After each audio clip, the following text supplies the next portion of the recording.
ବନ୍ଦାଣ ଉତ୍ସବ ଆସନ୍ତା 4 ଓ 5 ରେ Rourkela all India JTCA U25 cricket tournament 2025 ଅନୁଷ୍ଠିତ ହୋଇଯାଇଛି। ଶ୍ରୀ ଅରବିନ୍ଦ ବିଦ୍ୟାଳୟରେ ସ୍ୱାସ୍ଥ୍ୟ କାର୍ଯ୍ୟକ୍ରମ ସହ ଅଭିଭାବକ ସମ୍ମିଳନୀ ଅନୁଷ୍ଠିତ। ବହୁ ଚର୍ଚ୍ଚିତ ଆଡଭୋକେଟ ପୀତବାସ ପଣ୍ଡା ହତ୍ୟାକାଣ୍ଡ ଘଟଣାରେ 12 ଜଣ ଅଭିଯୁକ୍ତ ଗିରଫ। ନୂଆପଡ଼ା ଉପନିର୍ବାଚନର ପ୍ରାର୍ଥୀପତ୍ର ଯାଞ୍ଚ ଶେଷ। 14 ଜଣ ପ୍ରାର୍ଥୀଙ୍କ ପ୍ରାର୍ଥୀପତ୍ର ବଳବତ୍ତର ଥିବାବେଳେ 5 ଜଣଙ୍କ ପ୍ରାର୍ଥୀତ୍ୱ ନାକଚେଲା।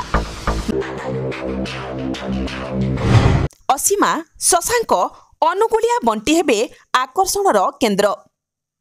ରାଉରକେଲା ସିଭିଲ ଟାଉନସିପ୍ ସାଂସ୍କୃତିକ ପରିଷଦର 4ର୍ଥତମ ବୋଇତ ବନ୍ଦାଣ ଉତ୍ସବ ଆସନ୍ତା ନଭେମ୍ବର ମାସ 4 ଓ 5 ରେ ପାଳନ ହେବ ବୋଲି ସୂଚନା ଦିଆଯାଇଛି। ଆଜି ପାନପୋଷସ୍ଥିତ ତ୍ରିଦେବ ହୋଟେଲଠାରେ ଆୟୋଜିତ ସାମ୍ବାଦିକ ସମ୍ମିଳନୀରେ ଅନୁଷ୍ଠାନର କର୍ମକର୍ତ୍ତାମାନେ ଏହି ସମ୍ପର୍କରେ ସୂଚନା ପ୍ରଦାନ କରିଥିଲେ। ଅନୁଷ୍ଠାନର ସଭାପତି ସୁଜିତ କୁମାର ମହାନ୍ତିଙ୍କ ସଭାପତିତ୍ୱ, ସାଧାରଣ ସମ୍ପାଦକ ପ୍ରତୀକ ଭୁଆଙ୍କ ଆବାହକତ୍ୱ ଓ କୋଷାଧ୍ୟକ୍ଷ ପ୍ରକାଶ ଦଳଙ୍କ ସଂଯୋଜନାରେ ଆୟୋଜିତ ଏହି କାର୍ଯ୍ୟକ୍ରମରେ ଅଧ୍ୟକ୍ଷ ପ୍ରମୋଦ ନାୟକ, ମୁଖ୍ୟ ଉପଦେଷ୍ଟା ପ୍ରମୋଦ ପ୍ରଧାନ, କାର୍ଯ୍ୟକାରୀ ସଭାପତି ସୁଧାଂଶୁ ସାମଲ, ଉପସଭାପତି ଶଶାଙ୍କ ଶେଖର ପ୍ରଧାନ ପ୍ରମୁଖ ସାମ୍ବାଦିକଙ୍କୁ ସୂଚନା ପ୍ରଦାନ କରି କହିଲେ ଯେ ଚଳିତ ବର୍ଷ ଅନୁଷ୍ଠାନର ଏହା 4ର୍ଥ ବୋଇତ ବନ୍ଦାଣ ଉତ୍ସବ। ଭାଷା, ସାହିତ୍ୟ, ସଂସ୍କୃତି ପରମ୍ପରାକୁ ବଜାୟ ରଖି ସାଂସ୍କୃତିକ କାର୍ଯ୍ୟକ୍ରମ କରାଯାଉଥିବାରୁ ଏହା ସହରବାସୀଙ୍କ ପାଇଁ ଅନ୍ୟତମ ଆକର୍ଷଣ ପାଲଟିଛି। ଆସନ୍ତା ନଭେମ୍ବର ମାସ 4 ତାରିଖ ଦିନ ଅସୀମା ପଣ୍ଡା ଓ ତାଙ୍କ ବ୍ୟାଣ୍ଡ ପାର୍ଟି, ଗାୟକ ଶଶାଙ୍କ ଶେଖର ଓ ହାସ୍ୟ ଅଭିନେତା ଅନୁଗୁଳିଆ ବଣ୍ଟି ଏଥର ପ୍ରମୁଖ ଆକର୍ଷଣର କେନ୍ଦ୍ର ହେବେ। ସେହିପରି କିଛି ଆଞ୍ଚଳିକ କଳାକାରଙ୍କୁ ସୁଯୋଗ ଦେବା ସହ କିଛି ବ୍ୟକ୍ତିବିଶେଷଙ୍କୁ ସମ୍ବର୍ଦ୍ଧିତ କରାଯିବ। ସେହିପରି 5 ତାରିଖ ଦିନ ବୋଇତ ବନ୍ଦାଣ, କୀର୍ତ୍ତନ ଓ ଶୋଭାଯାତ୍ରା କରାଯିବ। ଏ କାର୍ଯ୍ୟକ୍ରମରେ ଜିଲ୍ଲାର ଜିଲ୍ଲାପାଳ, ଏସ୍ପି, ଅତିରିକ୍ତ ଜିଲ୍ଲାପାଳ, ରାଉରକେଲା ବିଧାୟକ ଶାରଦା ପ୍ରସାଦ ନାୟକ, ସମାଜସେବୀ ଡିଆର୍ ପଟ୍ଟନାୟକ ପ୍ରମୁଖ ଅତିଥି ଭାବେ ଯୋଗଦେବେ। ଏଣୁ ଏହି କାର୍ଯ୍ୟକ୍ରମରେ ସହରବାସୀ ବହୁ ସଂଖ୍ୟାରେ ଯୋଗ ଦେବା ପାଇଁ ଅନୁଷ୍ଠାନ ତରଫରୁ ଅନୁରୋଧ କରାଯାଇଛି। ଅନ୍ୟମାନଙ୍କ ମଧ୍ୟରେ ସର୍ବଶ୍ରୀ ଗଗନ ପଣ୍ଡା, ବୀରେନ ସେନାପତି, ଭଗବାନ ପତି, ପୁଷ୍ପା ଲେଙ୍କା, ବିଭୂତି ପୁହାଣ, ଜ୍ୟୋତ୍ସ୍ନା ନାୟକ, କ୍ରିଷ୍ଣା ସାହୁ, ସନ୍ତୋଷ ନାୟକ, ବଳରାମ ନାୟକ, ମନୋଜ ଜେନା, ହରେକୃଷ୍ଣ ମହାନ୍ତି, ହେମନ୍ତ ସାହୁ, ଅନନ୍ତ ପାତ୍ର, ଶିବୁଲାଲ ସାହୁ, ବିରଞ୍ଚି ସାମଲ, ବୈଦ୍ୟନାଥ ସାହୁ, ଦୁର୍ଯ୍ୟୋଧନ ସାହୁ, ପ୍ରତାପ ସାହୁ ପ୍ରମୁଖ ଉପସ୍ଥିତ ଥିଲେ। ଶେଷରେ ଅଧ୍ୟକ୍ଷ ପ୍ରମୋଦ ନାୟକ ଧନ୍ୟବାଦ ଅର୍ପଣ କରିଥିଲେ। ମୁଁ ଭାବୁଛି ଯେତେ ଥର ଆମର 3 ବର୍ଷ କମ୍ପ୍ଲିଟ୍ ହେଇଛି, ଏଟା 4ର୍ଥ ବର୍ଷ ଚାଲିଛି। ମାନେ ବିଗତ ବର୍ଷ ଅପେକ୍ଷା ଏ ବର୍ଷ ଭଲ ହେବ ବୋଲି ଆମର ଆଶା ଓ ବିଶ୍ୱାସ ଅଛି। ଆମର ଶୂନ୍ୟଧନ୍ୟା କଳାକାର ମାନେ ସଙ୍ଗୀତଜ୍ଞ ଅଛି, ଅସୀମା ପଣ୍ଡା ଅଛନ୍ତି, ୱିଥ୍ ଲାଇଭ୍ ଅଛନ୍ତି, ତାଙ୍କ ସାଙ୍ଗରେ ମେଲୋଡ଼ି ଗ୍ରୁପ୍ ବି ଅଛନ୍ତି, ତାଙ୍କ ଗ୍ରୁପ୍ଟା ପର୍ସନାଲ୍ ଗ୍ରୁପ୍। ଆଉ ହାସ୍ୟ ଅଭିନେତା ଅନୁଗୁଳିଆ ବଣ୍ଟି ସହିତ ତାଙ୍କ ଗ୍ରୁପ୍ ଅଛନ୍ତି। ଆଉ ଅଲିଉଡ଼ରେ ନାମୀ ଦାମୀ ଗୀତ ଗାଇଥିବା ଶଶା ଶେଖର ମଧ୍ୟ ତାଙ୍କ ସାଙ୍ଗରେ ଅଛନ୍ତି। 4 ତାରିଖ ଆମର ସାଂସ୍କୃତିକ କାର୍ଯ୍ୟକ୍ରମ ହେବ। 5 ତାରିଖ ବୋଇତ ବନ୍ଦାଣ ଉତ୍ସବ ହେବ। ଭୋର 5ଟାରୁ 100 ଲେଡ଼ିଜ୍ଙ୍କ ସହ ଆମେ ବୋଇତ ନେଇ ଭସାଣ କରିବା ପାଇଁ ଆମେ ଯୋଜନା କରୁଛୁ। ହରିକୀର୍ତ୍ତନ ସହ ଆମେ ସମ୍ପୂର୍ଣ୍ଣ କରିଛୁ। ଯାହା ଆମର ତ୍ରୁଟି ଅଛି, ଆଗ ବର୍ଷ ଯାହା ହେଇଥିଲା ଆମ ଗୁରୁଜନମାନଙ୍କଠୁ ଆମେ ସଜେସନ୍ ନେଇଛୁ। ଏଥରଟା ଯେମିତି ସେଭଳି କିଛି କୌଣସି ତ୍ରୁଟି ନ ହେଉ, ଲୋକମାନେ ଖୁସିରେ ମାନେ ଅନୁଭବ କରନ୍ତୁ, ସେଥିପାଇଁ ଆମେ ଆପ୍ରାଣ ଉଦ୍ୟମ କରିବୁ, ଚେଷ୍ଟା ବି ମଧ୍ୟ କରିବୁ। ଏ ଯେଉଁ ସାଂସ୍କୃତିକ ପରିଷଦ ମାନେ କାର୍ଯ୍ୟକ୍ରମ କରାଯିବ, ସନ୍ଧ୍ୟା ସମୟରେ ଆମର ବନ୍ଦେ ଉତ୍କଳ ଜନନୀ ସଙ୍ଗୀତ କରାଯିବ, ଓଡ଼ିଶୀ ନୃତ୍ୟ କରାଯିବ। ବୋଇତ ବନ୍ଦାଣ ଉପରେ 1-2ଟି ମାନେ ସମ୍ୟକ ନାଚ ଲୋକମାନଙ୍କୁ ପରିବେଷଣ କରାଯିବ।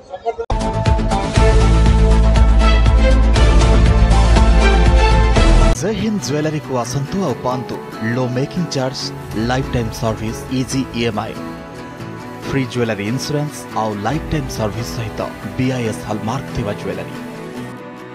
तेबे आसंतु 72 वर्षर निर्भरयोग्य अनुष्ठान Jai Hind jewellery, main road, Rourkela.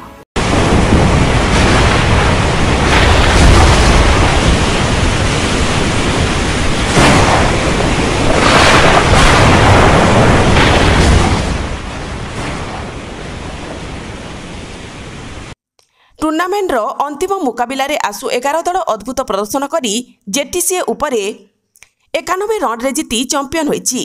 ଆସୁ 11 ଟସ୍ ଜିତି ପ୍ରଥମେ ବ୍ୟାଟିଂ କରି 27 ଓଭରରେ ସମସ୍ତେ ଆଉଟ୍ ହୋଇ 244 ରନ୍ ସଂଗ୍ରହ କରିଥିଲେ। दल पक्षर 2 जन बैट्समैन अद्भुत प्रदर्शन करी रवि विनोद सिंह 64-35 और रोशन शर्मा 64-37 रन करथिले। जेटीसीए पक्षर बोलिंग रे अमरनाथ बनर्जी 4 ओवर रे 15 रन देई 5 विकेट नहीं चमत्कार प्रदर्शन करथिले। प्रति उत्तर रे जेटीसीए दल 29 ओवर रे 153 रन रे ऑल आउट होइगला। तांको पक्षरु बैट्समैन हेमंत नायक 41-37 रन करथिले। आसु 11 पक्षरु बोलिंग रे शिवम कृष्ण 6 ओवर रे 26 रन देई 3 विकेट नैथिले। मैच रो सर्वोत्कृष्ट खेलाड़ी प्लेयर ऑफ द मैच भावे रवि विनोद सिंह घोषित होइतिबा बेले सर्वश्रेष्ठ बैट्समैन भावे रवि विनोद सिंह एवं सर्वश्रेष्ठ बोलर भावे अमरनाथ बनर्जी चयन होइतिले। शेषरे आसु 11 91 रन रे विजयी होई एही टूर्नामेंट रो चैंपियन होइतिला।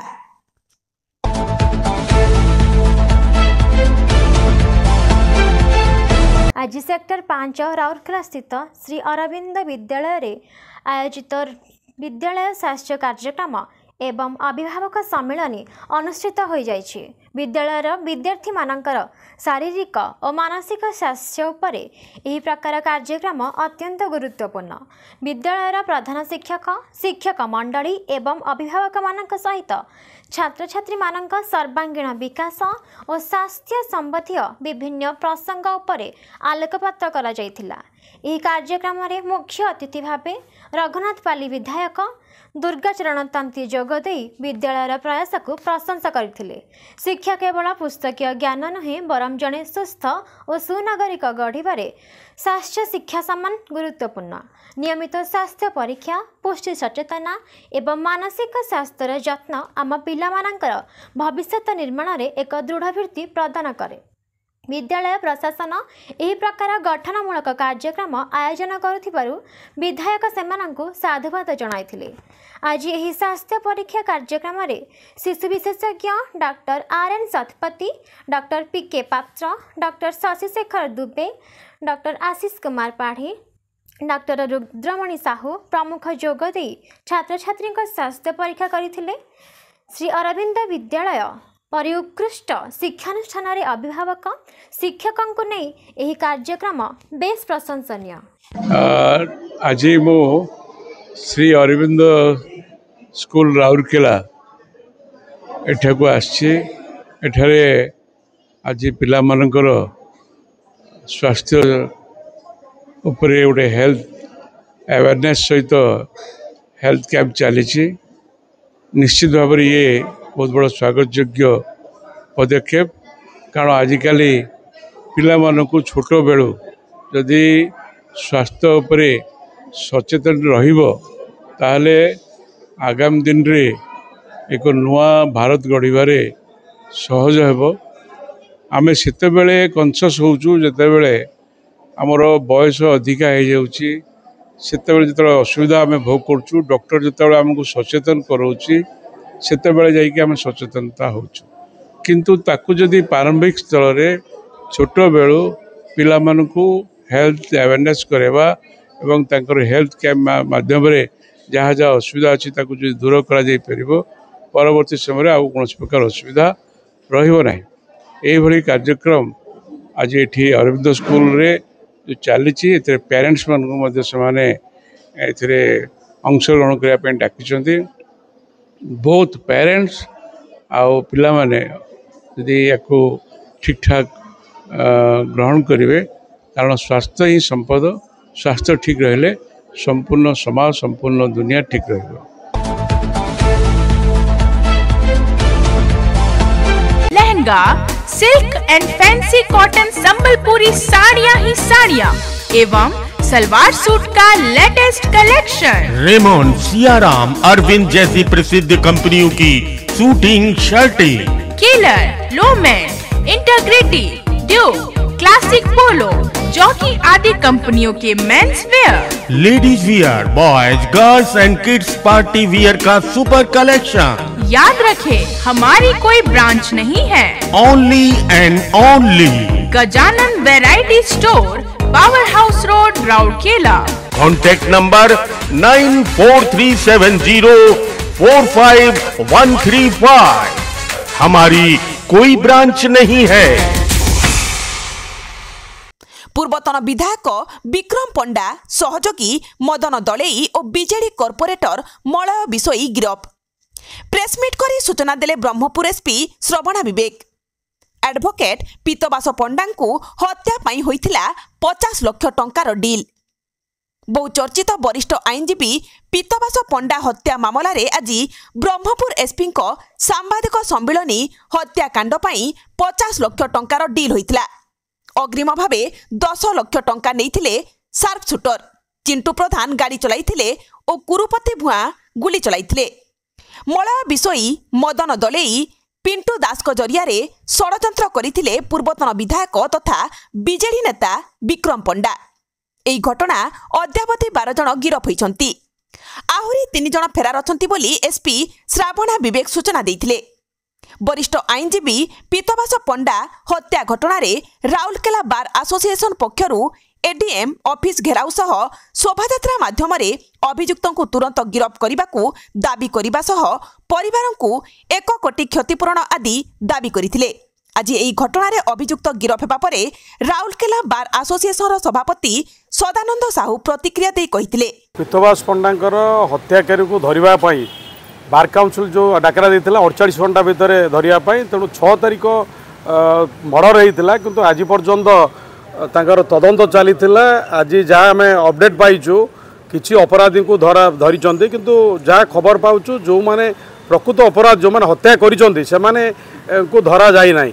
ତେଣୁ ଆମେ ଯେଉଁ ଡିମାଣ୍ଡ ରଖିଥିଲୁ ଗୋଟେ ଜୁଡ଼ିସିଆଲ ଇନକ୍ୱାରି କଥା ସେଥିରେ ମଧ୍ୟ ଆମେ ଡିମାଣ୍ଡ କରୁଛୁ। ଆଜି ମଧ୍ୟ ଷ୍ଟାଣ୍ଡ ଅଛି ଯେ ଘଟଣାର ଯେଉଁମାନେ ସମ୍ପୃକ୍ତ ଅଛନ୍ତି ସତ୍ୟତା ଆଣିବା ପାଇଁ ଗୋଟେ ଜୁଡ଼ିସିଆଲ ଇନକ୍ୱାରି କରାଯାଉ ଏବଂ ତାଙ୍କ ପରିବାରକୁ ଯେଉଁ 1 କୋଟିର ଆର୍ଥିକ ସହାୟତା ରାଶି ଆଜି ପର୍ଯ୍ୟନ୍ତ ସରକାର ଡିକ୍ଲେୟାର କରି ତାକୁ କରାଯାଉ ଏବଂ ଯେଉଁମାନେ ସମ୍ପୃକ୍ତ ଅଛନ୍ତି କିଛି ଅପରାଧୀ ଧରା ପଡ଼ିଛନ୍ତି ଗିରଫ ହୋଇଛନ୍ତି କୋର୍ଟକୁ ଫରୱାର୍ଡ଼ କରାଯାଇଛି ଏବଂ ଆଉ କିଛି ଅପରାଧୀ ବର୍ତ୍ତମାନ ସୁଦ୍ଧା ଆବସ୍କଣ୍ଡର ଅଛନ୍ତି ସେମାନଙ୍କୁ ଧରିବା ପାଇଁ ରାଉରକେଲା ଓକିଲ ସଂଘ ଆଜି ଆପଣଙ୍କ ଚ୍ୟାନେଲ ମାଧ୍ୟମରେ ସରକାରଙ୍କୁ ଏବଂ ପ୍ରଶାସନକୁ ନିବେଦନ କରୁଛୁ। ଆମେ ଉମା ବିଷୟକୁ ଧରିବୁ ଆହୁରି ଆମକୁ ଜଣାପଡ଼ିବ। ବର୍ତ୍ତମାନ ସୁଦ୍ଧା ଯାହା ଜଣାପଡ଼ୁଛି ଉମା ବିଷୟର ଗୋଟେ ମର୍ଡର କେସ୍ରେ ଶ୍ରୀ ପୀତବାସ ପଣ୍ଡା ଆଡଭୋକେଟ୍ ମଧ୍ୟ ଥିଲେ, ତାଙ୍କୁ ଆକ୍ୟୁଟଲ୍ ମଧ୍ୟ କରିଛନ୍ତି। ସେଟା ଉମା ବିଷୟ ମାତ୍ର ପଇସା ପାଇଁ କାମ କରୁଥିଲା କି ତାଙ୍କୁ କାହିଁକି 10 ଲକ୍ଷ ଟଙ୍କା ଦିଆହେଇଥିଲା? ସେ ଅନ୍ୟ ପିଲାମାନଙ୍କୁ ଟିକେ କମ୍ ଟଙ୍କାରେ ଦେଉଛି, ସେ ମାତ୍ର ପଇସା ପାଇଁ କରୁଥିଲା କି ୟା ତାର ବି କିଛି ପର୍ସନାଲ ଏନିମିଟି କିଛି ଅଛି କି? ସେଟା ଫର୍ଦର ଆମେ ଇନଭେଷ୍ଟିଗେସନ କରିବୁ। ଯେତେବେଳେ ଉମା ବିଷୟ ଧରା ପଡ଼ିବ ଆମେ ଇମ୍ପାର୍ସିଆଲି ଇନଭେଷ୍ଟିଗେଟ୍ କରୁଛୁ। ଦେଖନ୍ତୁ ଗୋଟେ କେସ୍ ଇନଭେଷ୍ଟିଗେଟ୍ କଲା ବେଳକୁ ଆମେ ଯେତେବେଳେ ସବୁ ଦିଗର ଇନଭେଷ୍ଟିଗେଟ୍ କରିବାର ଅଛି, ଯେଉଁଠି ଆମର କ୍ଲୁ ଅଧିକ ପାଇବୁ ସେ ଦିଗରେ ଅଧିକ ଇନଭେଷ୍ଟିଗେସନ ଆମେ କରିବୁ, ଅଧିକ ଫୋକସ୍ କରିବୁ। ତାପରେ ଯେତେବେଳେ କ୍ଲାରିଟି ଆସିବ ଯେଉଁ 1-2ଟା କ୍ଲୁ ଯେଉଁ ଥିବ ତା ପଛରେ ଆମେ ପୁରା ଲାଗି ପଡ଼ିବୁ।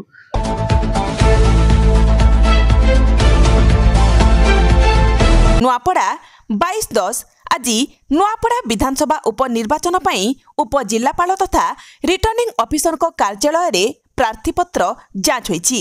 ସମୁଦାୟ 19 ଜଣ ପ୍ରାର୍ଥୀ ନାମାଙ୍କନ ପତ୍ର ଦାଖଲ କରିଥିଲେ। ସେଥିମଧ୍ୟରୁ ପ୍ରାର୍ଥୀତ୍ୱ ନାକଚ ହୋଇଥିବା ପ୍ରାର୍ଥୀମାନେ ହେଲେ ବହୁଜନ ସମାଜ ପାର୍ଟିର ରାଜାରାମ ସାହୁ, ରାଷ୍ଟ୍ରୀୟ ପରିବର୍ତ୍ତନ ଦଳରୁ ସୀତାରାମ ବେହେରା ଏବଂ 3 ଜଣ ସ୍ୱାଧୀନ ପ୍ରାର୍ଥୀ ପୁରୁଷୋତ୍ତମ ବେହେରା, କମଲ କୁମାର ଛତ୍ରିଆ ଏବଂ ଭୁଜବଳ ଆଡ଼ବଙ୍ଗ।